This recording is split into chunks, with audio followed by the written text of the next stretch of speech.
Break के बाद एक बार फिर आपका स्वागत है। आप देख रहे हैं खास खबर। खास ठीक है। खबर में ऐसे खास इलेक्शन की हम जिक्र कर रहे हैं जो कोविड के इस इफेक्ट के बीच देश का पहला विधानसभा चुनाव है।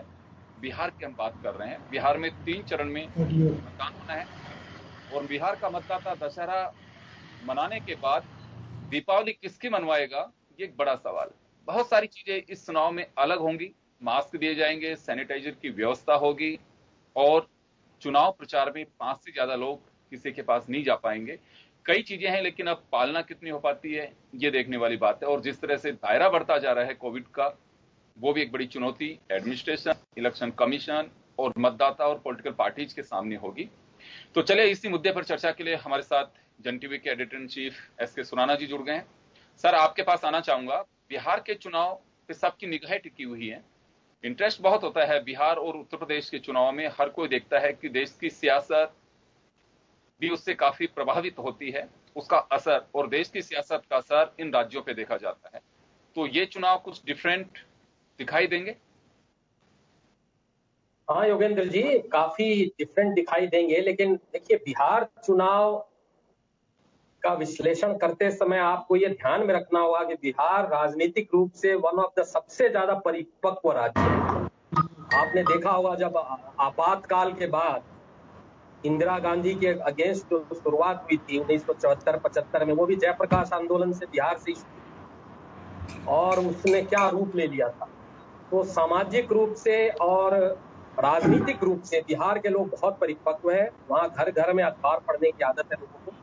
और मुख्य रूप से देखा जाए तो 3 धड़े हैं। एक तो जदयू का है, नीतीश कुमार का, और एक है लालू यादव जी का धड़ा, और एक है भाजपा का। ये 3 मुख्य फोर्सेज हैं। और 2015 के चुनाव में क्या हुआ था कि ये जो 2 फोर्सेज जो जनरली मिलती नहीं थी, वो एक साथ हो गई। कांग्रेस चौथी फोर्स है, छोटी फोर्स है। तो ये 2 बड़े फोर्स जहां भी मिल जाएंगे तो एक बार तो एडवांटेज उधर ही जाए। तो इस बार जैसे बीजेपी और जदयू एक साथ है तो एडवांटेज तो उनके साथ है, क्योंकि उनके सामाजिक गठबंधन, सामाजिक रूप से जो जुड़ाव है वो सबका फिक्स है। वो एकदम एक टांग पे उनके लिए खड़े रहते हैं। तो इन दोनों को मिलाकर गणितीय रूप से देखा जाए तो इन दोनों को मिलाकर के इनका समीकरण मजबूत बैठता है। अब आई पॉइंट आरजेडी। लेकिन आरजेडी भी उतनी कमजोर इसलिए नहीं आनी चाहिए कि एंटी इनकम्बेंसी है 3 चुनाव, 15 वर्षों की एंटी इनकम्बेंसी, प्लस मुस्लिमों की अच्छी खासी संख्या है, जो कि अगर वो साथ लड़ रहे थे जेडीयू तो उसमें मुस्लिम जेडीयू को भी देख सकते, माइनॉरिटीज। तो इस बार जेडीयू को माइनॉरिटी वोट ऑलमोस्ट मिलेगी, 1-2% भले ही मिलते हैं। तो वो एकदम कंसोलिडेट होंगे आरजेडी के साथ। प्लस जो ये कोविड का हैंडलिंग किया है नीतीश कुमार जी ने, वो बहुत अच्छा नहीं हुआ। माइग्रेंट वाली जो प्रॉब्लम हुई उसमें भी उन्होंने बहुत ढुलमुल रवैया अपनाया। हमने देखा कैसे पैदल लोग जा रहे हैं बिहार की बहुत, और यूपी में फिर भी योगी आदित्यनाथ ने थोड़ा बहुत किया था उनके लिए, लेकिन इन्होंने तो साहब हाथ ही खड़े कर दिए थे। तो इसको भी जनता भूली है। अब कोविड के समीकरण में एक चौथा पॉइंट ये हो जाता है कि भाई अब प्रचार किस तरह से होगा। तो सोशल मीडिया ही ज्यादा प्रचार का माध्यम होगा और खुली रैलियां तो शायद ही हो पाए। फिर भी जैसा मुझे लग रहा है कि लोग मानेंगे नहीं रूल्स को, और बहुत ही अंधानाच जब एक पंचायत चुनाव में ही हो रहा है तो एमएलए के चुनाव में तो होगा ही होगा। और इस दृष्टि से देखें तो मेरा ये आकलन है कि मैथमेटिकली बीजेपी और जेडीयू का समीकरण ज्यादा मजबूत लगता है, लेकिन एंटी इनकम्बेंसी और केंद्र सरकार की भी एंटी इनकम्बेंसी आ जाती है। जैसे देखिए अभी अब हम इकोनॉमी का 23% गिरना, बेरोजगारी का बढ़ना, ये सारी चीजें केंद्र सरकार के भी खिलाफ जाती है। प्लस ये कोई मोदी जी का चुनाव तो है नहीं, तो स्टेट लेवल में सुशील मोदी हैं बीजेपी के नेता, तो उसको भी देखना होगा कि क्या ये मोदी को हमें जिताना है या हमें लोकल कोई चेंज लाना है। और टू बी फेयर, जो तेजस्वी यादव है उसने आशा से विपरीत एक यंग लीडर होते हुए भी, मुझे भी इतनी उम्मीद नहीं थी कि वो इतने परिपक्वता दिखाएंगे। उन्होंने काफी परिपक्वता से पिताजी के जेल में रहते हुए भी नेतृत्व किया है और युवा नेतृत्व किया है। और ड्यूरिंग जो कैलेमिटी चल रही थी, बाढ़ की आपदा चल रही थी, हम लोगों ने बहुत से विजुअल्स देखे, सोशल मीडिया में देखे, कैसे वे लोगों के पास जा रहे हैं, कैसे खाने का उन्होंने अभियान चलाया, और ये तो दिखते ही नहीं थे। नीतीश कुमार जी तो घर में घुसे रहते। तो ये मेरा आकलन है कि कोई कम से कम कुछ स्विंग 4-5% अगर उधर जेडीयू से इधर आएगा तो आरजेडी के भी बहुत अच्छे चांसेस है। पांचवा और अंतिम जो मेरा आकलन होगा वो होगा चिराग पासवान किधर जाए। हालांकि मेरा जो आकलन है 90% वो केवल अपनी सीटें बढ़ाने के लिए सब नाटक कर रहे हैं और मोस्ट प्रोबेबली वो एनडीए के साथ ही रहेंगे। लेकिन बाई चांस अगर वो एनडीए को छोड़ते हैं तो उससे भी आरजेडी का पलड़ा, आरजेडी और जो महागठबंधन का पलड़ा होगा जी। यहाँ एक सवाल और है कि लालू के बिना ये विधानसभा चुनाव होगा, इसका असर निश्चित रूप से रघुवंश प्रसाद, क्योंकि डेथ हो चुकी है, वो ठीक उससे पहले बीजेपी इसको मुद्दा भी बना रही है कि रघुवंश के हम जो उनकी अंतिम जो इच्छा थी हम उसे पूरी करेंगे और उनका जो अपमान है वो बिहार की जनता सहन नहीं कर सकती। इस तरह के कुछ पोस्टर उन्होंने किसी संस्था के माध्यम से लगवाए हैं। लालू के बिना चुनाव होगा। आपने कहा कि काफी अपने आप को एक निखार के एक मजे पॉलिटिशियन के रूप में तेजस्वी ने प्रोजेक्ट करने की कोशिश भी की है और दिख भी रहे हैं। वो सुशांत सिंह राजपूत को लेकर के बीजेपी ने काफी उठाया। गुप्तेश्वर पांडे हैं, उनका रिजाइन भी हो गया है और मुझे लगता है कि वो शायद बीजेपी या जेडीयू से चुनाव भी लड़ेंगे जैसे दिखाई दे रहा है।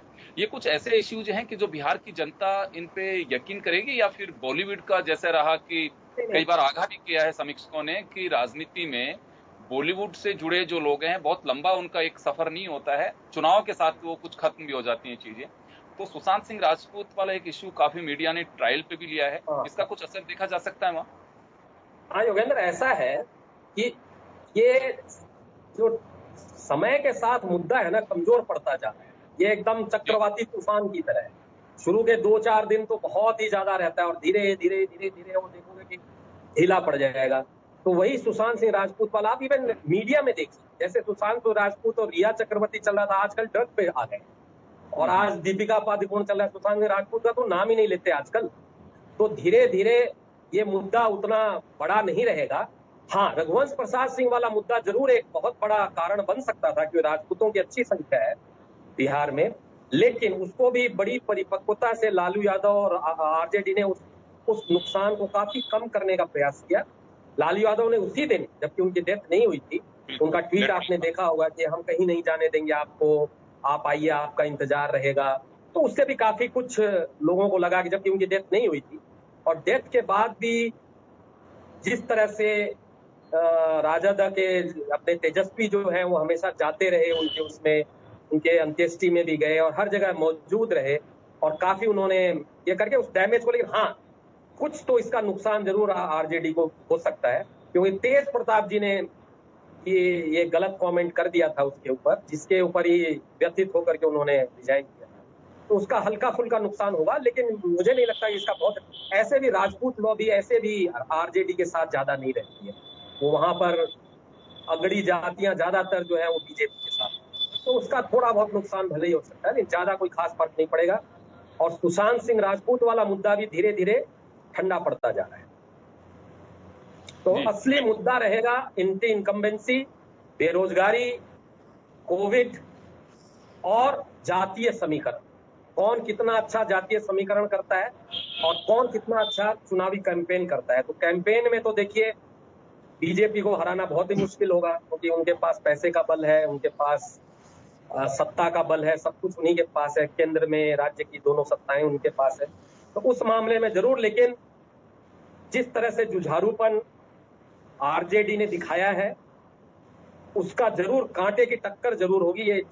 ये एक तरफा तो लड़ाई बिल्कुल नहीं होने वाली है, लेकिन आरजेडी को अब जल्दी से जल्दी अपना गठबंधन पूरा करना चाहिए। यह भी सुनने में आ गया है कि रालोसपा जो है उपेंद्र कुशवाहा वाली, वो भी शायद आरजेडी के साथ नहीं जाकर के कहीं और जाने वाली है। तो इस तरह की चीजें हो रही हैं। चिराग पासवान का भी अभी तक क्लियर नहीं है।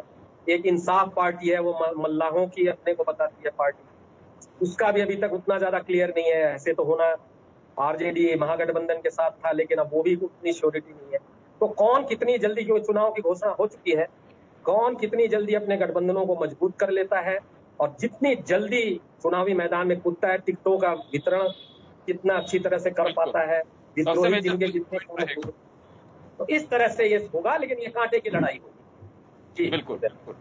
जी ओम जी, आपके पास आना चाहूंगा मैं एक बार मुद्दे